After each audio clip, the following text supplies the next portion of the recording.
le messager dit à David, ces gens ont eu sur nous l'avantage. Ils avaient fait une sortie contre nous dans les champs et nous les avons repoussés jusqu'à l'entrée de la porte. Prions. Seigneur, te bénissons, merci pour ta grâce, merci pour ta parole qui sera donnée. Nous prions notre Dieu que tu nous donnes le message que tu voudras nous donner, parce que Seigneur, nous en avons besoin. Nous avons besoin d'un message, d'une parole pour être goûté, pour être raffermi, pour être dans ta présence, Seigneur, victorieux sur toutes les situations. Je crois que tu le feras au nom puissant de Jésus, disons tous Amen. L'histoire, il s'agit d'être envoyé d'un des soldats de David. Ils sont allés en guerre. En ce moment précis, l'histoire dit que David avait fait un truc bizarre. Donc il cherchait même à éliminer Syrie parce qu'elle a pris sa femme. Mais ce n'est pas ça le plus important. Il dit le messager, c'était en combat David dans la maison. Le messager va, il vient. Et il vient, il dit, nous étions au combat. Et puis, l'ennemi a eu un avantage. Dis avec moi avantage. C'est la partie là qui ne m'a pas plu. Et pendant que les gens étaient priés ici le vendredi, le Seigneur a mis une parole dans mon cœur. Parce que nous étions en train de prier. Ce vendredi, pour ceux qui étaient restés pour la prière. On a prié parce que nous sommes dans l'année de la prière. Et j'ouvre la Bible et je regarde quelqu'un dit, David, nous étions au combat. Et puis nos ennemis ont eu un avantage. C'est là, je me suis rendu compte que Dieu n'a pas bien fait notre ennemi pour avoir un avantage. N'est-ce pas?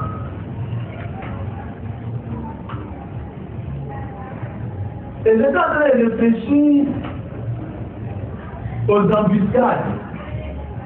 Parce que quand tu tombes dans une embuscade, celui qui a 80%, ça n'a pas le chance de t'en sortir. Si c'est une vraie embuscade, quand tu tombes dans une embuscade, ça veut dire que tu as perdu l'avantage. Quelqu'un d'autre a eu l'avantage sur toi. C'est pourquoi le titre de mon message, c'est l'avantage divin. Dis avec moi l'avantage divin. On n'a pas besoin de traduire ce que c'est que l'avantage. L'avantage, c'est juste ce qui est profitable, ce qui donne la supériorité, ce qui donne une avance sur quelque chose, ce qui nous fait dépenser quelque chose, ce qui nous fait prendre le pas sur quelque chose. Chaque année, tu auras des avantages divins. Non, je ne comprends pas. Chaque année, tu auras des avantages divins. Vous savez, quand j'ai commencé à lire la Bible, je me suis rendu compte que le Seigneur nous a donné cette année pour que nous puissions pas être comme ce que nous étions. Une année de prière est une année qui donne des avantages. Un jour, j'étais en train de lire la Bible et je réfléchissais à ce que je lisais. J'ai lu la vie de Jaïbet. Il était en train de faire une généalogie du peuple d'Israël. Et puis quand il a dit Jaïbet, il dit Jaïbet était le plus considéré dans ses frères. Le verset 9. Maintenant le verset 10, on explique pourquoi Jaïbet était le plus considéré. On dit qu'il invoqua l'Éternel. Et ça on se comprend. On dit qu'il invoqua l'Éternel. Et il dit à l'Éternel, si tu étends mes limites. Et puis, ça veut dire Dieu lui accorda, sa prière lui a donné un avantage divin.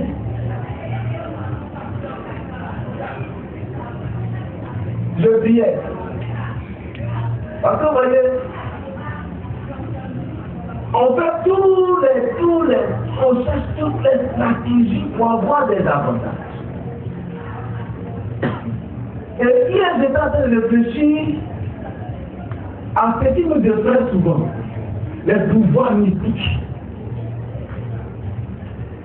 Et je me suis rendu compte que ces personnes connaissent plus la stratégie pour avoir un avantage. Est-ce que s'est déjà demandé pourquoi les sorciers travaillent entre minuit et 4 heures du matin. Ceux qui prient dans les grands coins, comme on redoute, ils prient entre minuit et 4 heures du matin. Parce qu'une journée commence toujours à minuit. C'est le jour qui se lève à 6 heures. Mais ça se lève à quelle heure? Voilà, le jour commence à minuit et la journée à 6 heures. Mais pour pouvoir appréhender la journée, il faut commencer le jour. Et donc, quand ils se mettent et puis commencent à invoquer la nature contre ceux qui doivent être sur le chemin pour les empêcher d'atteindre certaines choses. Un jour, notre papa disait, il nous a montré une prière. Souvent, quand les enfants ne comprenaient pas, il lui priait pour que Dieu nous donne grâce, parce que grâce et faveur. Ça veut dire, prie pour que le Seigneur donne un avantage. Je me suis rendu compte qu'il y a des gens qui disent, si celui-là est fois, quand il a dit comme ça, personne ne passe devant lui, on lui donne tout. Comment il a fait? Comment est-ce qu'il fait qu'on lui donne tout? Parce qu'il n'a pas dormi la nuit pour pouvoir posséder la journée. Et voyez, nous connaissons tous l'histoire d'Esther. Nous allons lire l'histoire d'Esther. Dans le livre d'Esther, il y avait une manifestation royale. Et cette manifestation royale a abouti sur la désobéissance de Vasti, la reine. Et cette désobéissance a créé une nouvelle situation dans laquelle on devait choisir quelqu'un à la place de Vasti. Et donc, la situation se met en place. Et il y avait une petite jeune dame qu'on appelait Adassa. Adassa était sous le couvert de Mardochée et lui était portier devant la cour du roi. Un portier, c'est-à-dire quelqu'un, il est là aussi, là. Un gardien. On l'envoie, il va et vient, il va et vient. Et cette situation nous révèle que Mardochée était là. Et puis Adassa vient, elle donc vient nous passer le texte. On passe un temps où on les embellit. Et puis elle passe devant le roi. Et par la grâce de Dieu, elle a été sélectionnée en tant que reine à la place de Vasti. Parce qu'elle a pris grâce et faveur aux yeux du roi et aux yeux de toutes les personnes qui étaient autour d'elle. Mais la situation va se compliquer. Parce que vous savez, il y a des moments où on a l'impression que quand on atteint un certain niveau, la situation ne peut plus se compliquer pour nous. La situation va devenir plus grave. Parce que quelqu'un dans le secret commence à avoir une aversion totale pour le peuple juif. Amen. Vous savez, Aman était là et lui il voulait qu'on l'honore parce qu'il était le premier ministre.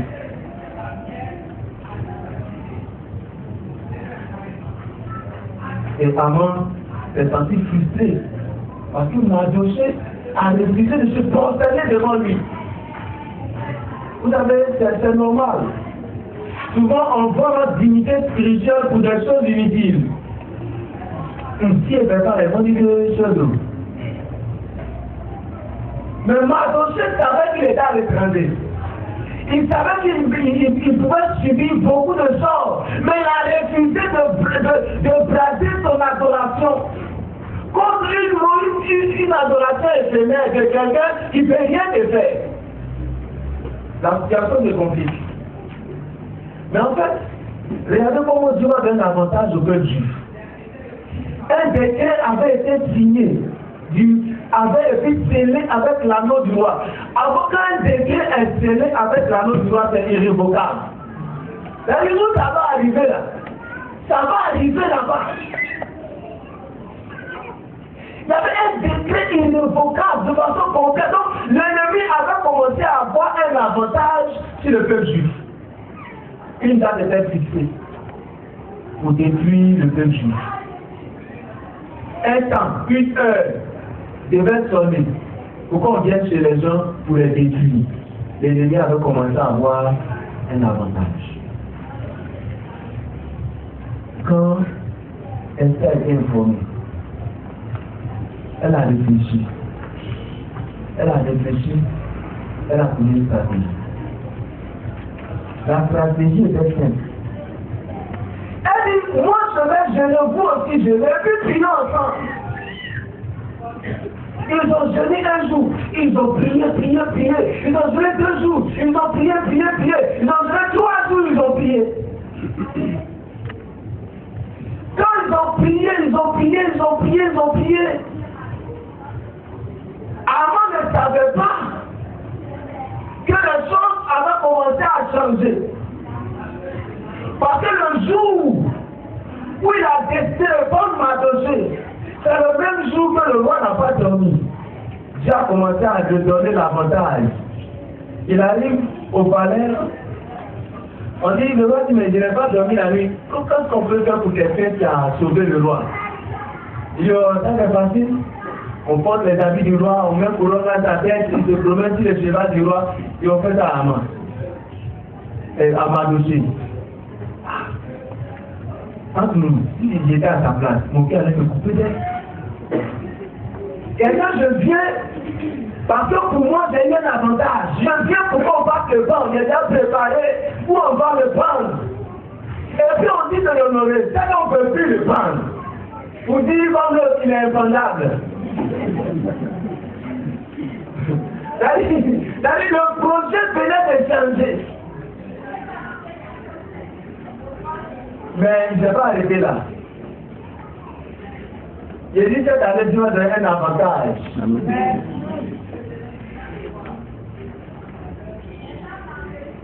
Il s'élève encore.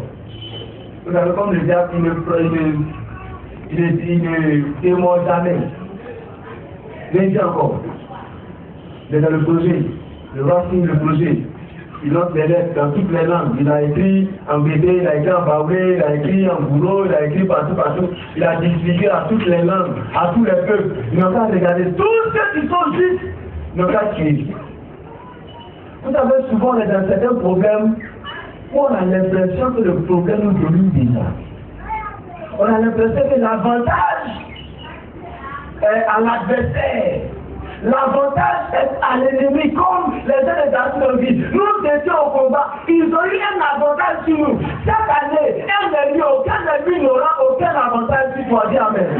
Aucun ennemi n'aura aucun avantage. Il y a le jour décidé, il y a une stratégie qui s'est mise sur pied. Il fallait que les gens se mettent quelque part pour prier, pour invoquer l'Éternel, comme Jaïs a invoqué l'Éternel. Il y a un peu l'histoire de Esther, on nous viendra. Et on tombe sur Josaphat. Josaphat était dans une situation très compliquée. Sa situation, comme je le dis souvent, était ignoble. On ne peut pas décrire sa situation. Il était dans une position de diablesse. Parce que franchement, tout le peuple venait contre lui. Les Madianites, les Maorites, les Ammonites étaient levés contre lui seul. Il s'est réveillé un matin. Il dit, écoutez, la Bible dit dans ta frayeur. Est-ce que tu n'as jamais été effrayé par une situation? Moi j'aime cette chose parce que tu as traduit le sentiment humain. Dans ta frayeur. Dans une situation te trouve et puis la taille de la climatisation et puis ta veste est mouillée parce que très franchement, là la climatisation ne suffit plus pour te refroidir. Il était dans la Bible, dans sa frayeur, il convoqua un moment de jeûne et de prière. Et il a commencé à prier, Seigneur Dieu. Quand mon peuple sortait de là-bas, ils ne sont pas passés là-bas. Je n'ai rien fait à lui là. Lui a dit, il est contre moi. Lui là, je n'ai rien fait. Mais regarde ce qu'ils sont en train de faire. Il y a des moments où il faut que tu dises à Dieu ce que tu as fait et ce que les autres ont fait. Et Dieu est en train de faire justice. Et est-ce que tu vas les laisser nous depuis? On n'a rien fait. Il y a des histoires avant.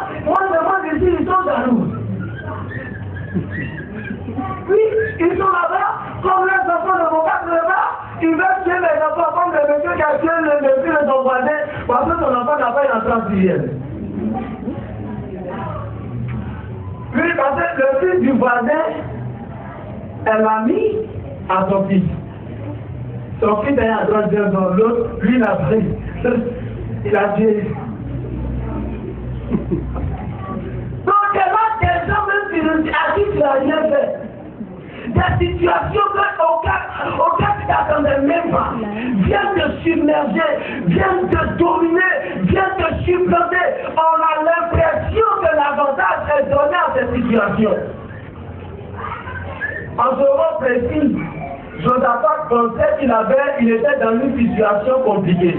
Quand il s'est levé, il a commencé à prier, il a commencé à invoquer l'Éternel, il a commencé à invoquer. Il a dit ce vendredi qu'il y a toujours un résultat après une prière. Parce que tu ne pries pas pour aujourd'hui, tu pries pour une situation qui semblera te dominer demain. Parce que cette année même, aucun problème, aucune situation ne prendra l'avantage sur toi, ne prendra le pas sur toi, aucune situation ne viendra te dominer. Le Seigneur nous l'a déjà dit. Il dit que tu ne traverseras aucune situation qui soit au-dessus de tes forces. Peut-être en 2013, il y a des situations qui semblaient te dominer. Vous savez, il dit qui semblait. Parce qu'aucune situation ne domine réellement un enfant de Dieu. Aucune situation ne peut surpasser un enfant de Dieu. Parce que tout est déjà prévu, comme dans la loi. Tout est prévu. Ce qui n'est pas prévu, on dit, on trouve encore, il y a une expression là. Une jurisprudence, voilà, prudence, voilà, c'est quand tu dis fait. On trouve et puis on fait. Parce que si ce n'est pas prévu, le Seigneur crée une jurisprudence pour créer quelque chose, pour te donner un avantage. Quand Josaphat a fini de prier, la Bible dit Dieu a suscité quelqu'un, et puis les autres le remarquaient bien, dans d'autres livres, celui à qui Dieu a parlé là, ils ont dit sa généalogie. Ils ont dit non, fils d'État, il était fils d'État, il était fils d'État. Quand j'ai lu, il dit, mais pourquoi ils ont besoin de dire la généalogie de lui là comme ça? C'est-à-dire peut-être qu'il ne faisait même pas partie des fils des prophètes. C'est Daniel ne connaissait rien de la prophétie. Mais la prière de quelqu'un a créé un miracle. La prière a donné un avantage. Le Seigneur a dit, allez-y, arrêtez-vous seulement, vous allez voir comment je vais vous délivrer cette année. Cette année, le Seigneur va te bénir. Non, les chrétiens sont nations miracle vont changer. Vous ne connaissez plus les bénédictions comme l'année passée. Et dit, cette année, le Seigneur va t'accorder un avantage. Parce que vous voyez, quand je dis toujours, Dieu nous a bénis. Quand tu as un père qui est un prophète, souvent les gens ne comprennent pas. Les gens se disent, c'est un prie. Mais en fait, c'est parce que le Seigneur ne veut plus que ta vie soit comme une vie morose, misérable, médiocre, passable, à jeter à la poubelle. Il veut que ta vie change, que ta mentalité soit transformée, que tes pas de géant et que ton avantage soit sûr qui t'est béni. C'est vrai. Nous sommes dans un temps où si tu ne pries pas, on te prendra. Je dirais, si tu ne pries pas, tu seras pris. Amen.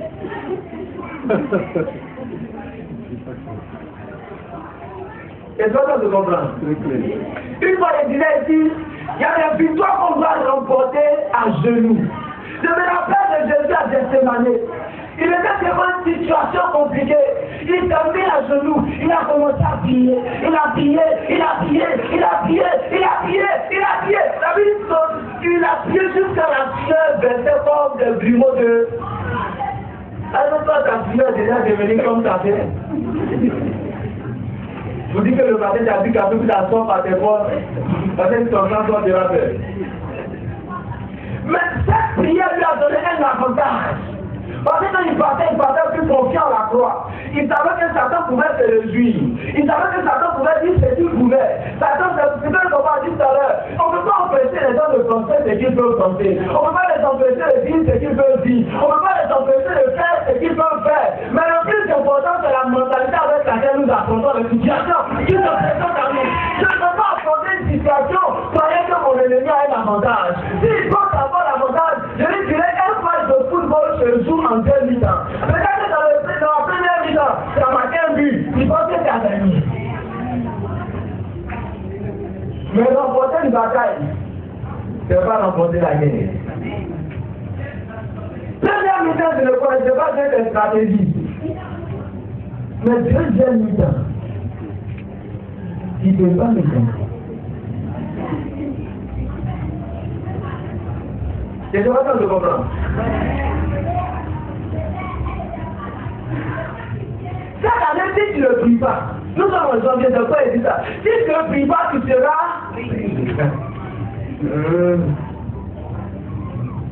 Et regardez, un jour je me suis rendu compte qu'il y a des choses que le Seigneur a faites. Esther était là. Esther a commencé à prier. Esther a fait sa prière et allait quelque part. Elle s'est donné un objectif. Elle dit bon, aujourd'hui, je meurs ou bien je meurs.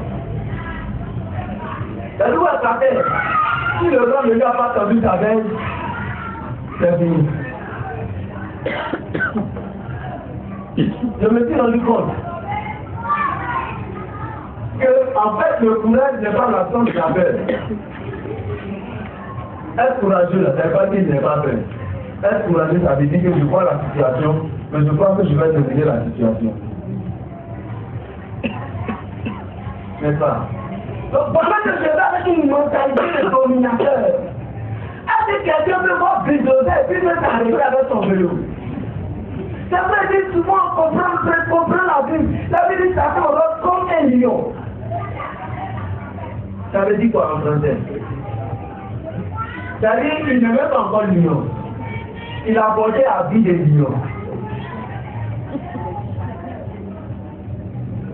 C'est un acteur en fait, c'est tout. Il fait comme. C'est pas ça?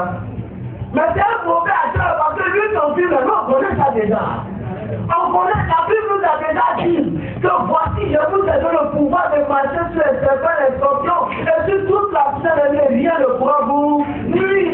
J'ai regardé encore dans la Bible, je me suis rendu compte que le jour où Esther est partie après sa prière, Dieu lui a donné un avantage divin et royal.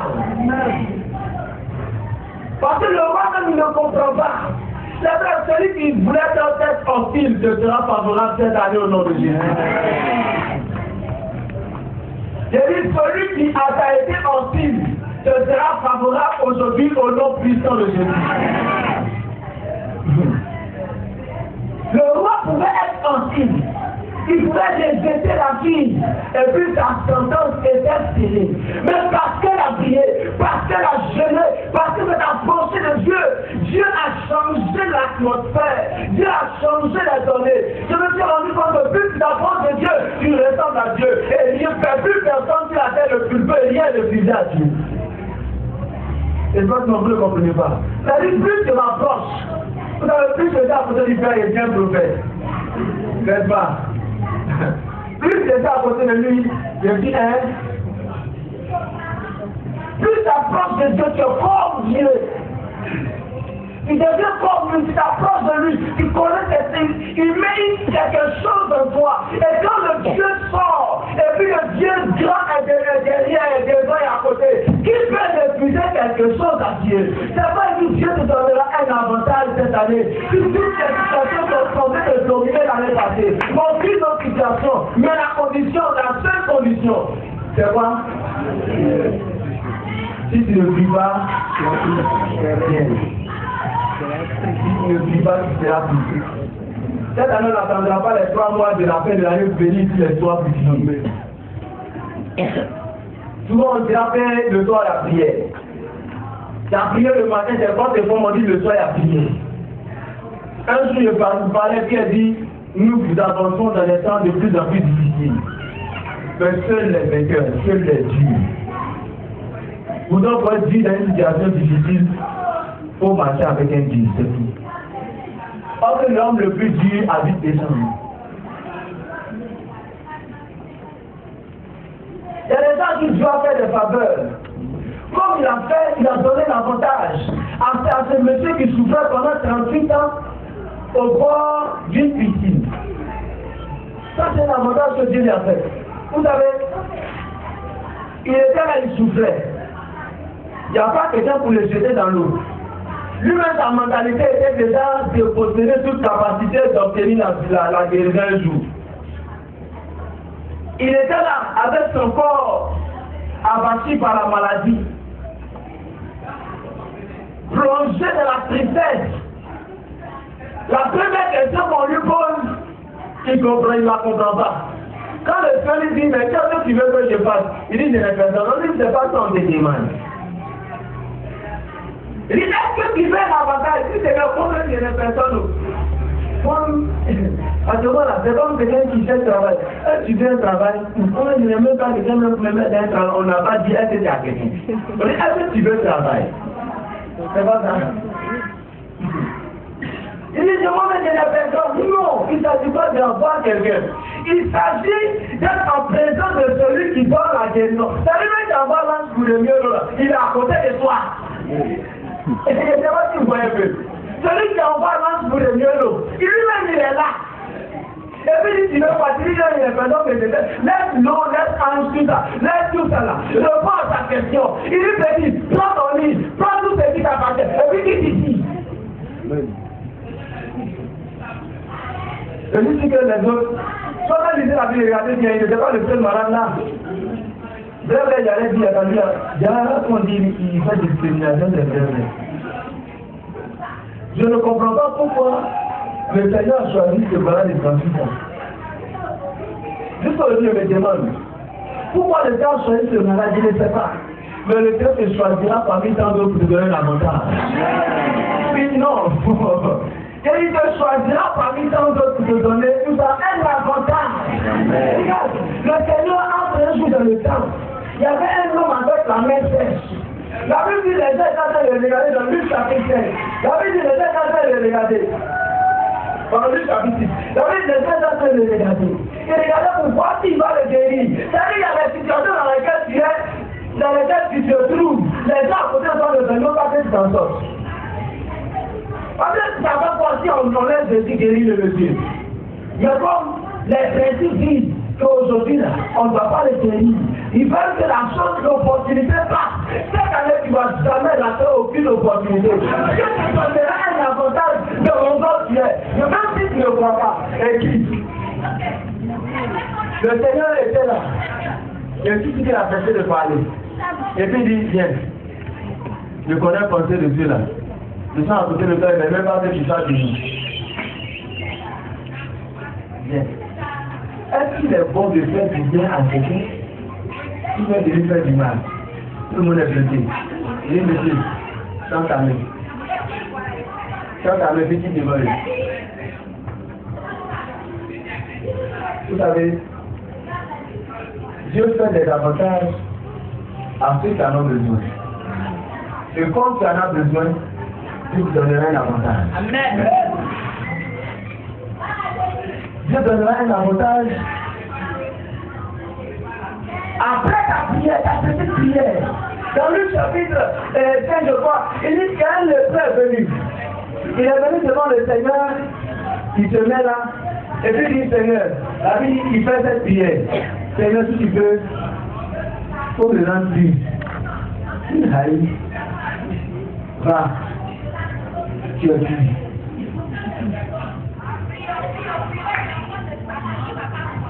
Le Seigneur donne un avantage cette année au nom de Dieu. Regarde, je ne sais pas quelle situation tu traverses. Mais comme tu as donné l'avantage à Esther, après ta prière, cette année sera pour toi une année d'avantage divin. Aucune situation ne te dominera cette année, dis Amen. Change ta mentalité de paix. Il faut qu'on passe dans une mentalité de vainqueur. Chaque jour on dit la même parole. Tout les fois on dit la même parole. Parce que notre mentalité est caduque. Notre mentalité est formatée sur la défaite. Réformatons notre mentalité. Disons-nous que nous marchons sur une terre qui appartient à Dieu. Et nous sommes couverts par un ciel qui appartient à Dieu. Si lui fait la terre son marche-pied et qu'il est nos assis son droit de gloire et que nous sommes ses enfants, nous devons forcément avoir des avantages. Mais regardez, celui qui n'a pas d'avantage, c'est celui qui ne croit pas que Dieu est capable de lui donner un avantage. Parce que si c'est possible à celui qui... C'est ça. Ça, on a jamais dit ça ici. Dieu te donne un avantage cette année. Regarde, Proverbe chapitre 16, verset 7. Il dit, l'Éternel dispose favorablement à ton égard même des... C'est-à-dire qu'il donne un avantage. Si t'es venu, Dieu t'est venu. Quand il est pensé à ce message, il est pensé à la vie de David. David était un grand guerrier. Il était puissant. Ses ennemis ne le dominaient jamais. Vous savez pourquoi aucun ennemi n'a dominé David? Un jour, il y a eu la vie. David partait dans un combat. Et puis il s'est réveillé dans sa tête, il doit rester. Il s'est prié d'abord. Quand le Seigneur dit paye pas, quand le Seigneur t'a dit paye pas, un jour il était caché quelque part. Et il dit Seigneur, à un moment il doit partir. Le Seigneur dit quand tu vas entendre des pas dans le pays, suis. David s'est jamais levé pour aller dans un coin comme ça. Dans une guerre comme ça. Chaque fois qu'il devait aller en guerre, il dit Seigneur, je dois aller en guerre. Comment dois-je partir? Le Seigneur dit va mon petit, il va te donner la victoire. Et puis quand il va comme ça veut dire que la parole qui va te délivrer viendra d'une prière que tu verras Dieu. Amen. La parole va de la victoire, de l'orientation, ne viendra pas de la bouche de quelqu'un. Ça ne viendra pas de la bouche d'un homme musulman. Ça viendra de toi-même. Ça viendra de ta prière. Quand tu auras prié, quand tu auras supplié le Seigneur, il te donnera cette parole d'orientation qui va te donner l'avantage. Peut-être que tu ne comprends rien de ce que tu as dit ce matin. Mais tu verras cette année. Personne ne dira que tu es béni. Toi-même, tu constateras après ta vie. Pour ceux qui travaillent, tu vas avoir un avantage. Tu vas comme Daniel. Daniel a toujours un avantage sur les autres. Un jour, Daniel est venu me dire ton Dieu là qu'on doit adorer. Ton Dieu est le Dieu le plus puissant. Pourquoi? Parce que la Bible dit Daniel priait 3 fois par jour. Cette année, si tu n'as pas prié, tu seras. Daniel, il se réveille le jour où on dit mon fils va prier. C'est le jour là où on l'a stimulé pour prier. Là, il a ouvert la fenêtre. Et puis, il a commencé à dire oh mon Dieu, je te bénis, je glorifie ton nom. Et on m'a dit d'adorer les fautes que je ne vais pas adorer, je vais te prier. Les gens m'ont attrapé. Le Seigneur a donné l'avantage sur les lions. Lion même fait la vie Daniel descend en force. Il dit à son ami, regarde, il dit, on mange pas n'importe qui. Lui là, il n'est pas mangé du tout. Je n'ai encore juste à dîner.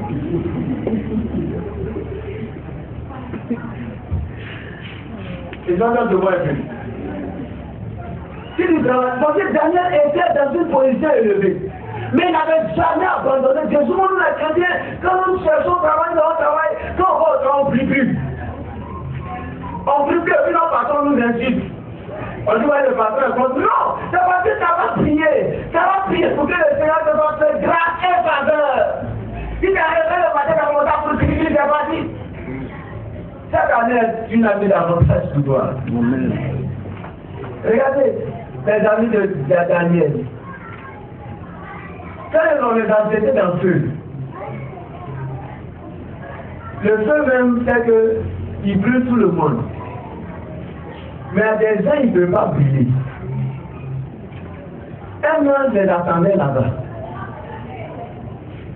Un ange t'attendra dans les moments les plus difficiles de ta vie. Cette année, un ange t'attend partout. Vous l'entendez, hein? Un ange t'attendra. Le jour de ton examen, étudie. Je n'ai pas étudié, étudie. Quand tu auras pu étudier, Dieu te donnera l'avantage.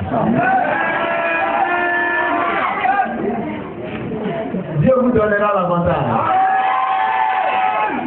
Dieu donnera l'avantage de la jeunesse. Dieu donnera l'avantage aux femmes.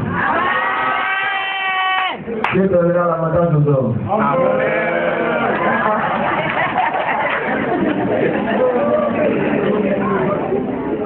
C'est juste une notation ce matin de tout. Ça vous dit que cette année, quand on te dira de prier, faut pas regarder les gens plus. Quand je prie, je dis Seigneur, je suis fatigué de ça, je suis fatigué. Je suis fatigué de certaines choses. Donc il veut que tu me donnes un avantage. Dieu donnera l'avantage à tous les jeunes de cette église de nom de Jésus.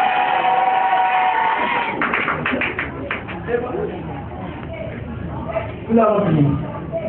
Nous avons dit Seigneur, donne-moi l'avantage.